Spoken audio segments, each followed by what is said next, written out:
Assalamu alaikum. Welcome to the new lecture.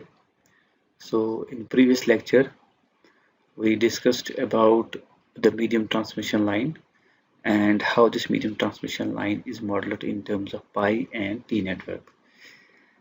Most of the cases you will see that pi network is preferred over the T network. It is because the number of unknown variables in case of pi network is 1 while in case of T network it is 2. So that is why pi network is mostly preferred over the T network. Now let's come to the voltage regulation. In general, we know that the voltage regulation is defined as the magnitude of the no load voltage at the receiving end minus magnitude of the full load voltage at the receiving end divided by the magnitude of the full load voltage at the receiving end multiplied by 100. So VR, I have just differentiated V capital R and V small r, where V capital R I have mentioned over here is the voltage regulation, and V small r NL is the receiving end voltage at the no load, and VRFL is the receiving end voltage at the full load. We know that VRNL is equal to Vs by A. This has to be calculated from the ABCD parameters, putting IR is equal to 0. Then VRNL, that is the value of VR we are getting, that will be the no load voltage at the receiving end, and that is represented by on denoted by VRNL. That will be equal to Vs by A. In case of short transmission line, it was this A was equal to 1, but in case of medium transmission line it is different than 1, so we have to keep it as A. So voltage regulation will be magnitude of Vs by A minus magnitude of VR full load voltage divided by magnitude of the full load voltage multiplied by 100. So to calculate the voltage regulation, we need to calculate first Vs in A, and usually VR is given. So voltage regulation calculation needs only Vs and A. Now let us try to do a numerical, and we will try to understand how these parameters can be used to find different other parameters of the transmission line. Now the question reads like this: a 50 Hz transmission line 200 km long, it's a medium transmission line, has a total series impedance of 40 plus J125 ohms. Total shunt admittance is given as Y is equal to J 10 to the power 3 ohms, ohm inverse. Sometimes if J is missed over here, in calculation you have to use the J. So here it is given, there is no problem. PR, that is the power, real power at the receiving end, given as 50 megawatt at 220 kV, 0.8 power factor lagging. Find source voltage, source current, source real power, or sending end voltage, sending end current, sending end real power, and sending end power factor using pi network. Also find the voltage regulation. So we'll try to find out all these things. We'll try to find out the efficiency as well. Given that real power at the receiving end is 50 megawatt, Z as total impedance of the line is 40 plus J25, total shunt admittance is J10 to the power minus 3, and receiving voltage is 220 kV, it is line to line. So power factor receiving end, that is at power factor of the load, is 0.8 lagging.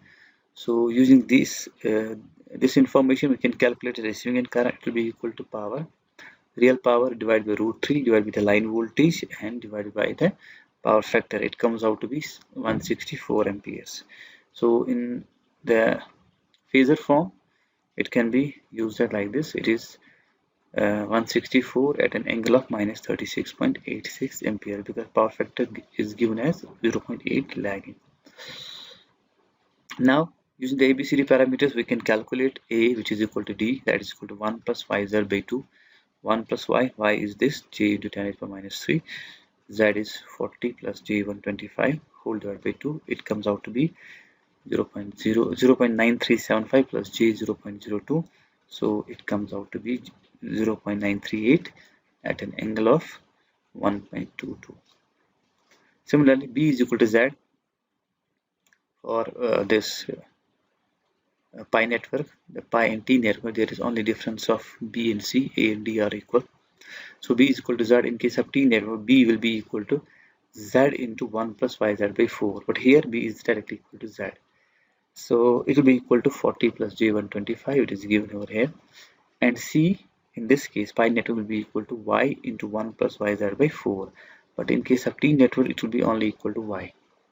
So while calculating this C for this pi network, it will be equal to Y into 1 plus YZ by 4, that is J into 10 raised to the power minus 3, 1 plus J into 10 raised to the power minus 3, 40 plus J 125 divided by 4. It comes out to be 9.688, 10 raised to the power minus 4 at an angle of 90.59.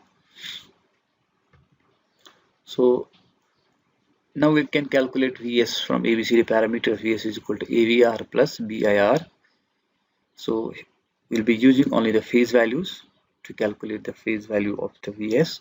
So A is equal to 0.938 angle 1.22 into VR. It is taken to be reference, so its angle will be equal to 0. That's not mentioned here. It is 220 into 10 to the power 3 divided by root 2 plus 40 plus J125, that is this B, into IR. IR is given as, we have calculated as 164 at an angle of minus 36.86. So calculating it, it comes out to be 137.48 at an angle of 6.262 kilovolt phase value, phase to neutral. So line to line value will be equal to, just multiply here by root 3, is 238.125 at an angle of 6.265. Please try to remember here, when I get the final value over here, I have divided by 10 raised to the power 3 to get the value, to get the answer in kilovolt. Otherwise you will get over here, when you calculate it on your calculator, you will get 137.480 at an angle of 6.265. So converting into kilowatts, you get this volt. This is the Vs at line to line. This is the first answer. Similarly, Is is equal to CVR plus DIR. C has this value, and this is the VR value, phase value, plus D.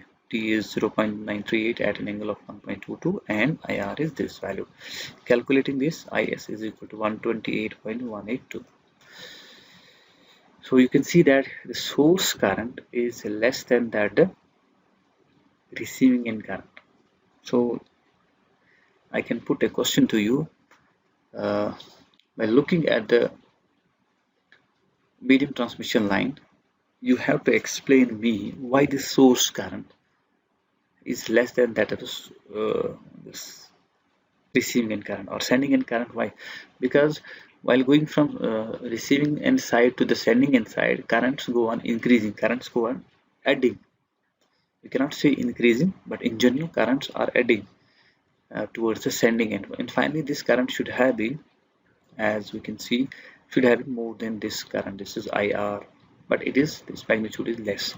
So I will expect an answer from you, at least somehow you will try to find out its answer and tell me. If not, you can ask me its answer, I will tell you what is the problem. So sending end power factor will be equal to phi of Is, that is the angle of current minus angle of voltage. Angle of current is 15.10 and angle of voltage is 6.265. When you get the difference of it, it comes out to be 8.835. So sending end power factor is cos of this angle, it comes out to 0.998, and this is leading. This is very important here, it is leading, because you can see Is has 15.10 and Vs is 6.20. That means this current leads to this voltage by this angle. So power factor is leading over here. So you need to be very sure about these things. Now we'll calculate the receiving end real power, that will be equal to root 3 times Vs Is cos of phi. We know all these values, but this is actually calculating the three-phase power using the line values. If you use the phase value, that we have to use 3 Vs Is cos of phi. So since I have used root 3, that means I have to use your line voltage. So root 3 into 238.125, this is the line voltage at the sending end, that is this voltage. So into 128.1822, it is the sending end line current, into this power factor multiplied by 10 to the power 3 is actually of this, because it's in kV, divided by 10 to the power 6. I will convert it into megawatts. So it comes out to be 52.233 megawatt. We can calculate the efficiency as well. Efficiency will be output power, that is the receiving end power, divided by the sending end power. It comes out to be 95.72. It is not asked in the question, but you can calculate it as well. So yes, the input power is 50 megawatts, so the efficiency is 95.72%. You can also calculate this uh, real power, or we can say real power at the sending end, by calculating the losses over here, or sometimes you may be asked to find out the loss. So you can use the difference of these two, that is 52.233 minus this. So in that case you will be using the difference of this, but sometimes you may use this approach. This is the medium transmission line. It is given, this is R, this is X, this is IR, and this is VR, that is 220 by root 3. So the current flowing through this R is actually this I. We need to calculate this I to find out the loss. You will see this comes out to be almost same of the difference of these two, that is 2.233 megawatt. So here I is equal to this IR plus ICR. IR is given 164 point this minus 36.86, and this ICR is this voltage multiplied by this admittance. This voltage is 220 into 10 to the power 3 divided by root 3 multiplied by J into 10 to the power minus 3 divided by 2. It comes out to be 135.77 at an angle of minus 14.99. So PL is equal to, we are interested only in this magnitude. The PL, that is loss in the resistance, is 3 into, because the resistance is 3, for 3 phase will be 3, I square into R. I is 3 into 135.77 square into 40 is the value given for R, divided by 10 to the power 6. It comes out to be 2.212 megawatt. It is almost same as that of the difference of between input and output. Now calculating the voltage regulation, it is Vs divided by A minus VR full load divided by VR full load. You can use the phase values or line values irrespective. It is not mandatory to what value you are using, but when you use the line value of Vs, you have to use the line value of this VRFL also. If you use phase value of this, you have to use phase value of this also. That way you have to be very sure. So Vs line value is 238.125 divided by A is 0.938. You have to use all the magnitudes, forget about the angle. Minus 220 divided by 220, it comes out to be equal to 15.393%.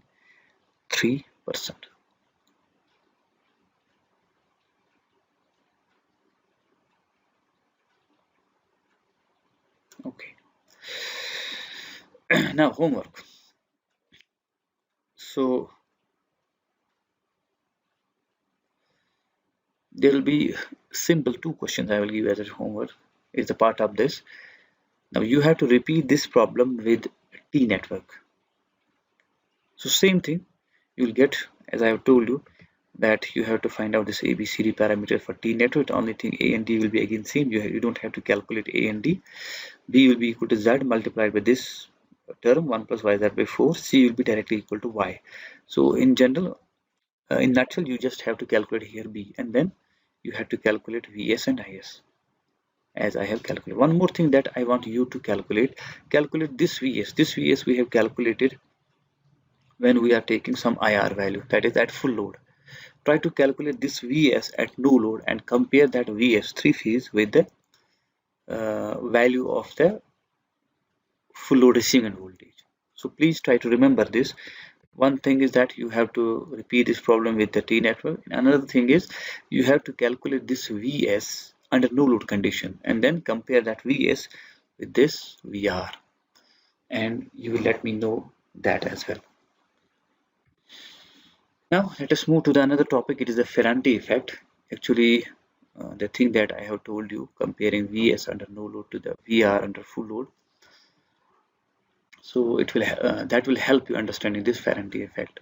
So what this Ferranti effect is, when the receiving end voltage is more than that of a sending end voltage under no load conditions or light load conditions, such effect is known as Ferranti effect. Usually the case should be like this, that because the voltages are getting added up as we go from source end to receiving end, receiving end to sending end. So we expect that the voltage should increase, sending end voltage should increase, but here the effect, Ferranti effect, we get the reverse thing. That means under no load condition or light load conditions, when we go from receiving end to sending end, their voltage decreases. So let us see why this happens. Under no load conditions, this IR is equal to 0. And this IR is equal to 0 from this circuit. You can see that this I will be equal to this ICR, where ICR is the current flowing into this capacitor or shunt admittance. So taking VR as a reference, So this ICR will be this current, it will be leading to this VR by 90 degrees, because capacitive current will lead to this voltage by 90 degrees. And then when we add the voltage drops across these two elements, that's R and X, I will get Vs. So adding this IR, this is I into R, this is not IR, that's receiving in current, this is I multiplied by this R, this I multiplied by this R, this is the voltage drop which will be in phase to this I, and I am adding it to this VR, and then a voltage drop across this X, that is I into X, it will be 90 degree ahead or 90 degree leading to this IR, or we can say 90 degree leading to this I. So I will put it over here, and when I add them, VR plus IR, VR plus I into R plus J I into XR, and then this voltage phasor, that is this, it will be Vs. You can see clearly that Vs is less than this VR. So from the above phasor diagram, it is clear that Vs is less than VR or VR is greater than VR. This is known as the Ferranti effect. Now let us try to do analyze with the help of an equation. Assume R is very small, it's actually practical value. R is usually very small as compared to X. We can neglect this. Then this I will be equal to Vs divided by this X, XC plus this, sorry, XL plus XC. So Vs will be equal to J omega L plus 1 by J omega C. The value of this C is usually very small. So the reciprocal of this will be very large as compared to this value. So we can neglect this value as well. So we can say this I is approximately equal to Vs J omega C. So when that is the case, when that is the case, that means this I is equal to Vs J omega C, and VR from here, VR is equal to this Vs minus this voltage drop. This voltage drop is equal to now Is into J omega L. So VR will be equal to Vs minus Is into J omega L. But this Is is equal to Vs into J omega C. This J into minus J will be equal to plus 1. So it comes out to be equal to Vs plus Vs square into omega square LC. You can see that this term, it is more than Vs by this term. So magnitude of voltage rise is Vs omega square LC. I can write it as Vs omega square by V square, where V is equal to 1 by root of LC, which is velocity of the electromagnetic wave. That is the propagation of the electromagnetic wave. You can see here we can derive it in the long transmission line, that this V is equal to 1 by root of LC. So under light load condition, you can see over here, because light load condition means IR is very small. When IR is very small as compared to IC, this will be the I. That's the phasor sum of ICR and IR. So doing the same way, that is IR will be equal to I into R will be in phase with this I, and this IX will be leading to this voltage phasor by 90 degree, and then this phasor will be the Vs. Here also you can see that this Vs will be less than VR. So when load increases, you will see that this phasor will increase, because this will turn, and this increases like this current will increase like this, and then this, and then this, and then this voltage phasor will then increase like this. So up to the no load condition and up to a value, we can see light load condition, this Vs is less than VR, and that type of effect, or that kind of effect is known as Ferranti effect. Now let's come to the long transmission line, and we know that a long transmission line is that line when the length of the line is greater than 250 kilometers, and parameters are considered distributed rather than lumped all over the length, and it provides actually the exact solution. So it is a slightly hectic solution as compared to the other two, but this provides the exact solution. Let us say we have this transmission line, we are representing it by a two-phase, two-wire system. This and another this. Let us say this is a live wire and it's a neutral wire. Here is a receiving end, here is a sending end. This is the source, sending end voltage, sending end current. This is a receiving end voltage and receiving end current. And let us say at a distance of x from the receiving end, we have voltage V and a current I. And I told you that as we go from source end to the sending end, the currents get added up like this. And I will choose a distance of delta x from this x there you can see that the voltage will be V plus delta V. That is, I have told you that voltage will be added as we go from this to this, and similarly the currents will also be added.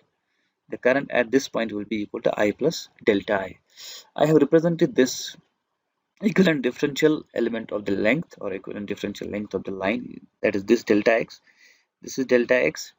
I have told you that this x, r and x and c and g are usually distributed all over the length. So I have just shown over it. This is actually the elemental series impedance, that is z into dx, and this is the current entering at this point, that is I plus delta I. This is the voltage at this point, that is V plus delta V. You can see that I have zoomed it up and shown you that what will be inside this. And this is the current at this point I. This is the voltage V at this point, that is over V. And this is the shunt element. We cannot neglect here shunt element. Finally, we practically we definitely neglect this, but we never neglect this in medium as well as long transmission line. So from this figure, you can see what will be this delta V equal to this delta V, or we can say the voltage difference between this point and this point. It will be the voltage drop across this. That is I plus delta I into Z dx. And this delta I will be nothing but this voltage multiplied by this admittance. We can say this admittance is the whole admittance of this branch, and this impedance Z is the admittance of this whole branch. So this V will be, sorry, this delta I will be equal to V into y into delta x, and this delta V, that is the voltage drop across this element, will be equal to I plus delta I into Z dx. That's voltage drop across this series element. Why Z is the series impedance per unit length, L is the length of the transmission line, total length, Y is the shunt admittance of the line per unit length, and ZL is the total series impedance, and YL is the total shunt admittance. So we have, actually I have to use them as we go ahead. So delta V, as I told, it will be equal to I plus delta I into Z into delta X. That is this. Delta V is the voltage drop across this. That is I plus delta I into Z delta X. So it comes out to be this. The delta is very small as compared to this I, so you can neglect it. It comes out to be this I. This delta will be equal to I Z delta X. So taking this delta X towards this side, and delta V by delta X will be equal to I into Z. Similarly, this delta I is equal to Y V into Y delta X. So delta I by delta X, taking this X towards this side, will be equal to V into Y. In limiting case, that is when delta X tends to 0, this will be dV by dx is equal to I into Z, and di by dx is equal to V into Y. That is what I have written over here. Now differentiating again with respect to X, these equations we get, that is this. Del square d square V by dx square will be equal to Z into del I by di by dx. Similarly, d square I by dx square will be equal to Y into dv by dx, assuming Y and Z to be constant. That is this. D square V by dx square is equal to Z into di by dx. That is equal to, but di by dx itself is di by dx. Where is that? Di by dx is equal to V into Y. So this will be equal to Z Vy. So del square V by del x square is equal to Z by V. Similarly, del square I by del x square is equal to Y del V by del x. Del V by del x is equal to I into Z. So del square I by del x square is equal to minus Z Y I is equal to 0. So I can write them in terms of differential equation, because this is the second order differential equation in voltage with respect to X. This is the second order differential equation in terms of current with respect to X. So I can write it as d square minus yz into V, because V is the dependent variable. Here I is the dependent variable. So d square yz minus yz into I is equal to 0. So the characteristic equation in both the above equations is d square minus yz is equal to 0. The roots of the characteristic equation is plus minus root of I z. Let's call it that plus minus gamma, while gamma is known as, gamma is yz square root of yz, that is a propagation constant. It is a complex number. So the solution of the above equation is V of x. For this, V of x is equal to a e raised power gamma x plus b e raised power minus gamma x. Since This is the this is the characteristic equation, and this differential equation is a homogeneous type of equation. There is no forcing function. You will see there will be no particular integral, only complementary function will be there. So the complementary function will be dependent upon the constants and the roots of the characteristic equation. So constant a e raised power 1 root into x will be the independent variable, plus b e raised power minus, because one is plus gamma and another is minus gamma. So the another one is b e raised power minus gamma x. So this is the solution of this equation. Now differentiating this I, because I will not use this to have another value of c and d, and it will become slightly complex to then having 4 constant to solve them and to get the values of them. So I will only use this a and b and try to find out I from the here. So I will differentiate d by dx is equal to gamma, because gamma will be over here, gamma a e raised by gamma x minus b e raised by minus gamma x, and we know that d by dx is equal to I into z. So from here I can calculate this I. So dividing z both sides, I will get ix is equal to this gamma by z. I will divide by z. This a e raised by gamma x minus b e raised by minus gamma x. It is because of this a and b I have chosen this way calculating this I. Otherwise I can use the same technique of calculating here, that it will be c e raised by gamma x plus d e raised by gamma. In that case I have to calculate separately c and d. So ix is equal to gamma by z into a e raised by gamma x minus b e raised power minus gamma x, where putting the value of gamma is equal to square root of y by yz divided by z. This is the same. So when I solve this, that and that, it comes out to be root of y by z. So ix is equal to root of y by z, a e raised power gamma x minus b e raised power minus gamma x. So I will write it as like this: root of square root of y by z. I will write it as like this: 1 divided by zc. Rest is the same, where zc is equal to root of z by y, that is r plus j omega l, that is the series impedance. That's r plus j omega l, and it's the shunt admittance in general, g plus j omega c. And finally we neglect this g. This is known as characteristic impedance of the line. It is actually a property of the line, and it is usually independent of the length of the line. It does not depend on the length of the line. Usually impedance, admittance both depend upon the length of the line, but here it is independent of the length of the line, because this z is per unit, this series impedance per unit length, this is shunt impedance per unit length. This per unit length and per unit length cancels out, and that is why this characteristic impedance, the property of the transmission line, it is independent of the length. So ix is equal to 1 by zc a e raised power gamma x minus b e raised power minus gamma x. We can find out the value of a and b by using the boundary conditions. By using boundary condition, at x is equal to 0, vx is equal to vr, and ix is equal to ir. You can see it from here. This is x from here. This is x is equal to 0, vx is equal to vr, and ix is equal to ir. Using x is equal to 0 in equation 7 and 8, we get, when x is equal to 0 over here, that is equation 7 is this. When x is equal to 0, this comes out, this part becomes 1, this part becomes 1. It means a plus b is equal to vr. So that is what I have written over here. A plus b is equal to vr. Similarly, ir. When x is equal to 0 at this point, this becomes 1, a into 1 minus b into 1. That's a minus b divided by zc is equal to ir. So that is what I have written over here. Multiplying zc over here, that means ir zc is equal to a minus b. When you solve these two equations, a is equal to vr plus ir zc divided by 2, and b is equal to vr minus ir zc divided by 2. Putting these values in 7 and 8, we get, this is the value of a, this is the value of b.